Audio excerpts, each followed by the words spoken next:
বেটা 62 বছর হাদিস পড়াছি, মনে নেই? 94 93 বছর বয়স আমার চলে যাচ্ছে। হাদিস এমন কোন জেলায় নাই যে আমার ছাত্র নাই।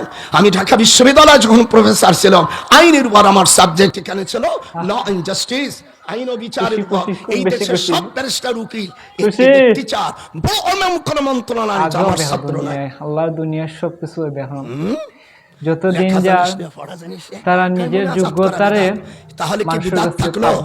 এটা হাত উঁচু করে মসজিদের পরে আমি নির্দেশ দিচ্ছি বাংলাদেশের হানাফি মুজাহিদের প্রধান আমির হিসেবে আমি এই দেশের আমার আহলে সুন্নাত ওয়াল জামাতের ভাইদের আমি অনুরোধ করি, এবং আহলে হাদিস ভাইরা যারা আছেন, অন্যান্য যারা আছেন, খারিজি আছেন, অন্য জাতিরা আছে, আমি তাদের অনুরোধ করি মসজিদে যখন আল্লাহ তাআলার কাছে যখন মুনাজাত করে, আল্লাহ বান্দাকে না দেওয়া পর্যন্ত আল্লাহর কাছে স্মরণ করে। আর আল্লাহ যেন ভবিষ্যতে এইরকম কথাবার্তা নিজেরা জাহির করার মতো কোনো কথাবার্তা যা কোনো আলিমের নামাজ পড়ার সময় শোভা না, যে নিজের যোগ্যতা তুমি 100 বার না, 1000 বার কি আসছে হাদিস, 1000 বার হজ করো, এটা কোনো বিষয় না। বিষয় হইলো কি আল্লাহর কাছে তুমি কতটুকু প্রিয়, কতটুকু তোমার তাকওয়া, ওটাই হইলো কি আসল বিষয়।